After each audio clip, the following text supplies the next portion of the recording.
घुटनों का दर्द, घुटनों में अकड़न, घुटनों में जकड़न, सर्दियाँ आते ही दर्द स्टार्ट हो जाता है, बैठ नहीं पाते, चल नहीं पाते, अपने दैनिक जीवन के कुछ काम नहीं कर पाते। हम सब ने हर किसी से ये सब चीज़ें बहुत बार सुनी होंगी। आपने अपने दादा दादी से सुनी होंगी, नाना नानी से सुनी होंगी, और आजकल तो वो हमारे जैसे बहुत यंग लोग भी ये चीज़ बोलते हैं, घुटने में दर्द है, घुटना पकड़ के बैठ जाते हैं, लेकिन कर क्या सकते हैं इसके बारे में। तो घुटनों का दर्द जो हर घर का एक हिस्सा बनता जा रहा है, इसको दूर करने के लिए, इससे बचने के लिए हमें क्या करना चाहिए?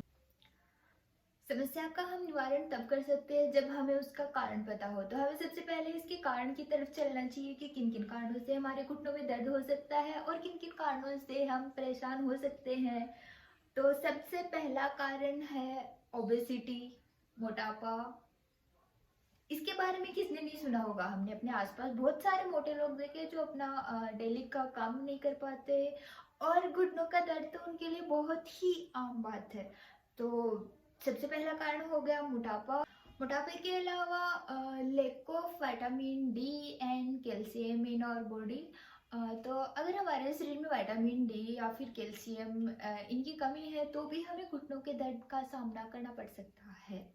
या फिर पुराने टाइम में साल भर पहले, 2 साल पहले, 10 साल पहले आपको कभी घुटने पे कोई चोट लगी हो, उसकी वजह से भी आपको घुटने का दर्द हो सकता है। एक सबसे मेन बोल सकते हैं वो है लेक ऑफ मूवमेंट। तो हम लोगों ने अपनी लाइफ को इतना इजी बना लिया है, हर चीज़ के लिए मशीन्स आ गई है, हमें कोई भी फिजिकल वर्क करने की ज़रूरत नहीं है। अ, हम लोगों ने अपनी लाइफ को इतना सेडेंटरी बना लिया है, इतना आरामदायक बना लिया है कि उसके हमें ऐसे इफ़ेक्ट्स देखने को मिलते हैं। लैक ऑफ मूवमेंट, जो अपने मूवमेंट की कमी है उसकी वजह से भी घुटने में दर्द हो सकता है। इवन घुटने में ही नहीं, हमारे सारे जॉइंट्स में दर्द हो सकता है। रिस्ट जॉइंट में दर्द हो सकता है, शोल्डर जॉइंट, एल्बो जॉइंट। तो मूवमेंट हमारे लिए बहुत ज़्यादा ज़रूरी है। जो सबसे मेन और मुख्य कारण है घुटने के दर्द का वो है आर्थराइटिस, ओस्टियो आर्थराइटिस। ओस्टियो का मतलब होता है बोन्स, और आर्थराइटिस जहाँ पे आइटिस आ जाता है इन्फ्लामेशन, मतलब हड्डियों में इन्फ्लामेशन आ जाता है।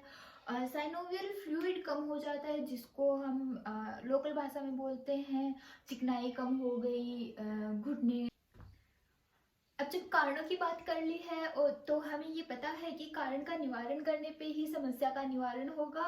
तो मोटापे को कम करने के लिए एक्सरसाइज करें, डाइट लें जिसमें विटामिन, कैल्शियम सब कुछ भरपूर मात्रा में हो, और सेडेंट्री लाइफस्टाइल को छोड़ के आराम को थोड़ा सा बाय बोल के थोड़े खुद के काम खुद से करे जाएं, ताकि हमारे जॉइंट्स को थोड़ा बहुत मूवमेंट मिले। इसके अलावा हम क्या कर सकते हैं? इसके अलावा हम कर सकते हैं अपने फूड में कुछ चीज़ें चेंज कर सकते हैं, कुछ इंक्लूड कर सकते हैं। तो सबसे पहले हमें क्या करना है? हमें बाहर के फास्ट फूड, स्ट्रीट फूड्स, इन सबको साफ साफ बाय बोलना है, और हमें इंक्लूड क्या करना है? हमें ऐसे फूड्स इंक्लूड करने हैं जिनमें विटामिन सी भरपूर मात्रा में पाया जाता है। इस श्रेणी में कुछ फल आते हैं जो कि हैं पाइनएप्पल है, मौसम्बी है, संतरा है, अमरूद खा सकते हैं हम।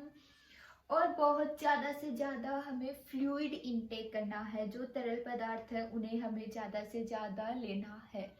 तो ये बहुत ही बेनिफिशियल रहेगा हमारे लिए। इसके बाद हम क्या कर सकते हैं? इसके बाद हम बाजरे से बनी रोटियां खा सकते हैं, और हमारे पूर्वज जो कि बाजरे से बनी रोटियां खाते थे, उनका स्वास्थ्य, उनका बॉडी बिल्डअप सब हम लोगों से काफ़ी ज़्यादा बेहतर। इसके अलावा हम अपनी डाइट में ऐड कर सकते हैं हल्दी का दूध। हल्दी का दूध जोड़ों के लिए बहुत ज़्यादा फायदेमंद होता है। हल्दी में एंटी इन्फ्लामेटरी गुण पाया जाता है, जिसकी वजह से ये काफ़ी बेनिफिशियल है, और इम्यूनिटी बूस्टर तो हल्दी का है ही। इसके लिए हमें ज़्यादा कुछ नहीं करना, 1 ग्लास दूध लेना है, उसमें पिंच भर हल्दी, 1 चुटकी भर हल्दी डालनी है, सौंठ, काली मिर्च, अगर सोट आपके पास नहीं है तो आप अदरक डाल सकते हैं। इसको अच्छा सा एक उबाल आने तक गर्म करें और रात को सोते समय हर रोज़ 1 गिलास दूध पी लें। ये बहुत ही ज़्यादा बेनिफिशियल होगा आपके लिए। इसके अलावा हम अपनी डाइट में ऐड कर सकते हैं दही या फिर छाछ। जैसा कि हमें पता है कि दही में कैल्शियम बहुत ज़्यादा पाया जाता है और 1 कटोरी दही हम लोग बहुत आसानी से खा सकते हैं। एक छोटा सा चेंज है वो काफ़ी हद तक हमारे लिए बेनिफिशियल हो सकता है। साथ ही हम कुछ योगा और कुछ एक्सरसाइज बहुत आराम से कर सकते हैं जिनमें ना बहुत ज़्यादा टाइम लगता है और तो ना चलिए ही पहली बहुत एक्सरसाइज ज़्यादा शुरू करते हैं। पहली जोर एक्सरसाइज आता है। करने के लिए अपने पैरों को फैलाएं, हल्के हल्के से अपने घुटनों पे मसाज करें। अब इन्हें साइड में फैलाएं। इसके लिए आप अपने हाथों का सहारा ले सकते हैं और जितनी आपको आसानी से आप जितने पैर फैला सके सिर्फ उतने ही फैलाएं। अंगूठे को अंदर की तरफ करते हुए, अंगूठा अंदर की तरफ, पैर को हल्का सा ऊपर उठाएं 2-4 सेकंड के लिए, जितना आप ऊपर रख सकते हैं। हाथों का सहारा बनाए रखें।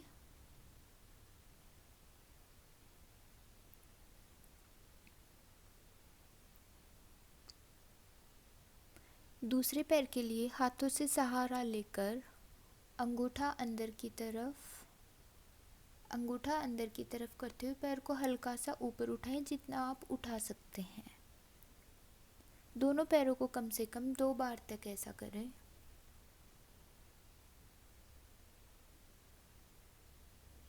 पैरों को वापस से मिला दें।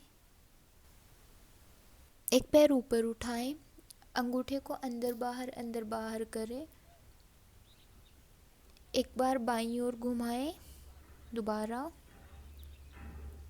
अब पहले से उल्टे की तरफ घुमाएं।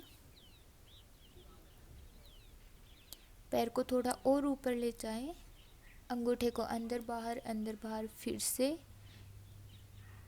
पैर को घुमाएं। अब 90 डिग्री पर आप इसको कुछ समय तक रखें। हाथ से अगर टच होता है तो टच करने की कोशिश करें, अन्यथा कोई नहीं। सेम प्रक्रिया दूसरे पैर के साथ करें।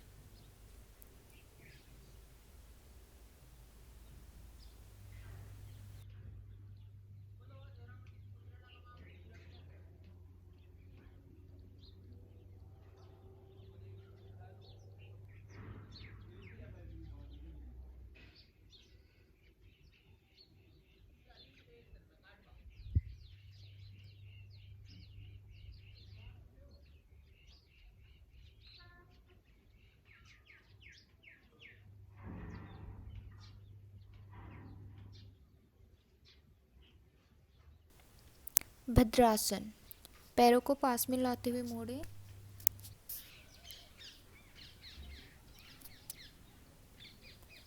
एक पैर सीधा करें। दोनों पैरों को एक साथ ऊपर उठाने की कोशिश।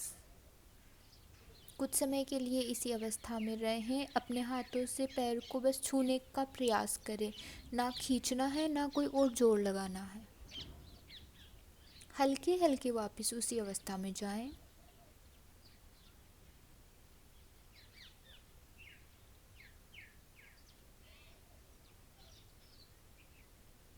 बिल्कुल यही क्रिया दूसरे पैर के साथ दोहराएं।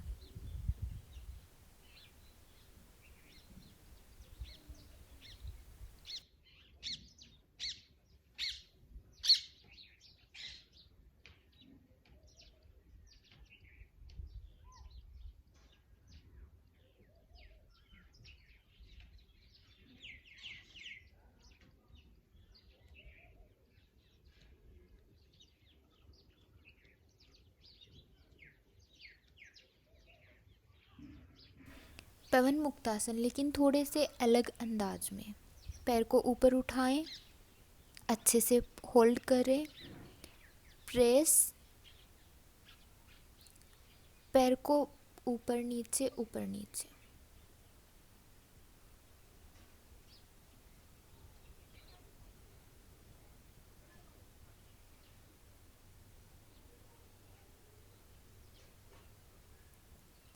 सेम क्रिया दूसरे पैर के साथ की जाए। शांत मन एवं प्रसन्न चित्त से किया जाने वाला योगाभ्यास ही पूर्ण लाभकारी होता है।